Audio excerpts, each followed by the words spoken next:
Coming up on Look Today, a shop owner in Hague is critically injured after being shot 3 times. I've got details.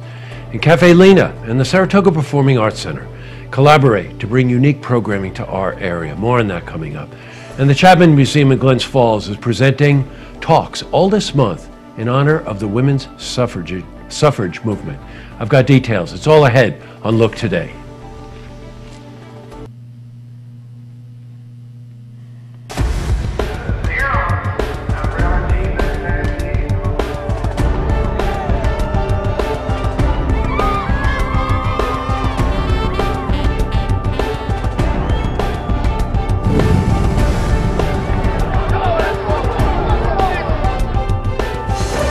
Welcome everyone, I'm Jay Hood Jackson and this is Look Today.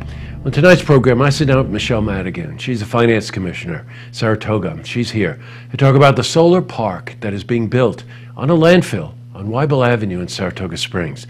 I also sit down with Scott Hayden. He's the executive director of the Adirondack Folk School, and he's here to talk about their new woodworking shop as well as classes for this summer.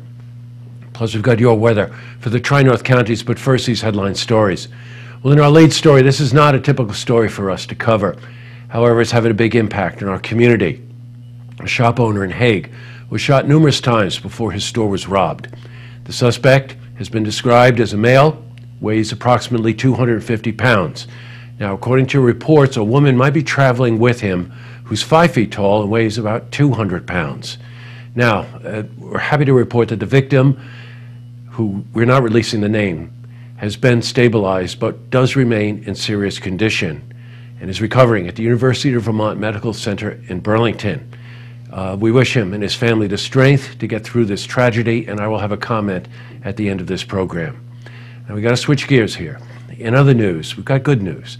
Cafe Lena and the Saratoga Performing Arts Center are collaborating to present unique programming. Now last night was a perfect example.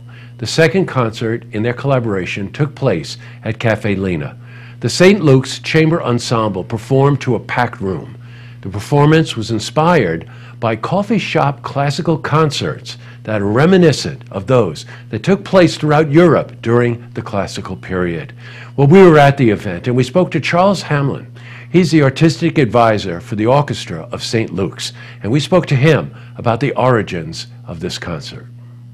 And we mentioned this a number of months ago to Elizabeth Sobel, the president and CEO of Saratoga Performing Arts Center, who's a longtime friend of mine.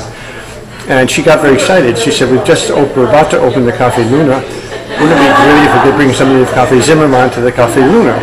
And we all thought it was a great idea, and the musicians loved the idea. And through a lot of hard work on Elizabeth's part, we made it work. So tonight's sort of the launch of what I hope will be an ongoing series of concerts with the Orchestra St. Luke's here at the Cafe Luna. Wow.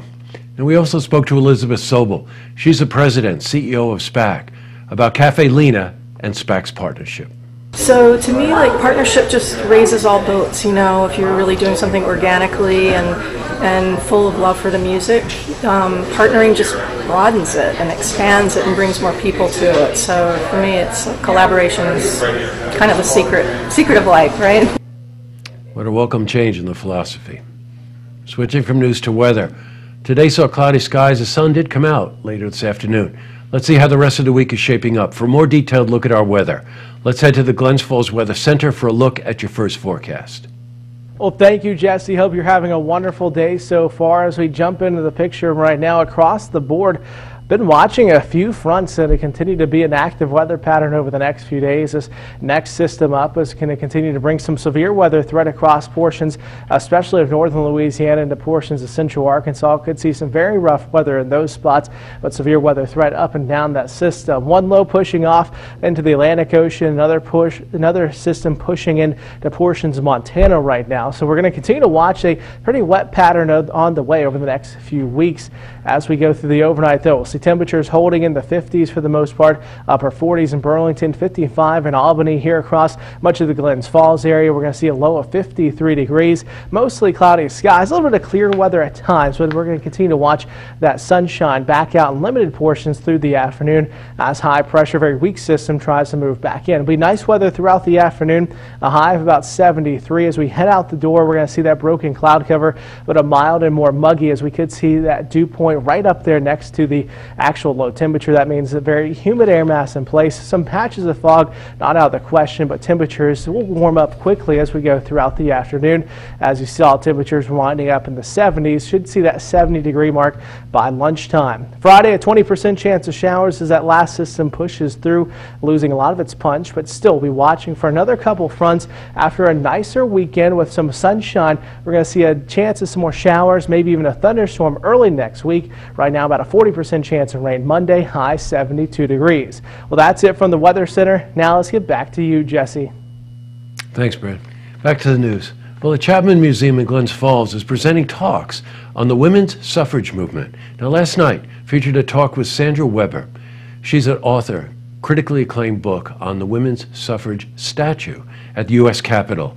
Now, New York, by the way, was the 12th state to grant suffrage to women and was the first state east of the Mississippi to do so. Well, we were at the museum last night and we spoke to Sandra Weber about the women's suffrage movement. But there's a long, long history before that because the statue actually is a combination of 3 individual portrait busts that the sculptor Adelaide Johnson made way back in 1891. She made these 3 separate busts of Susan B. Anthony, Elizabeth Cady Stanton, and Lucretia Mott. What a great series. Well, the future is female. Up next, I sit down with Michelle Madigan. She's Finance Commissioner. She's here to talk about the solar park that's being built on the landfill on Weibel Avenue in Saratoga. Plus, I also sit down with Scott Hayden. He's Executive Director of the Adirondack Folk School. He's here to talk about their new woodworking shop as well as their programming for this summer. But first, if you see news happening, you want to share a story idea. How about join us for an interview? Give us a call on the hotline. The number is 798-8000. Well, that's all the time we have for this edition of Look Today. The media is not releasing the name of the person who was shot in Hague, but my wife and I own a home there, and we know the owners personally. I talked to a neighbor today that said he is stable and that it looks like he's going to recover. And if you just want to know what this guy's like, he's very generous, he's quick to smile, he's very engaging, and he and his family run this wonderful little business right in the heart of Hague, which is probably the size of this movie set. We just want to wish him and his family strength and peace to get through this tragedy. Let him know that we are all with you. You know, something interesting happening. Say nothing happens by chance. Music has a power to transcend some of the darkest times. Well, coincidentally, we were at Cafe Lena last night and were treated to some absolutely stunning music by the St. Luke's Chamber Ensemble. And so I think in honor of the victim, we're going to take the program out tonight with some music that they performed last night. Good night, everyone.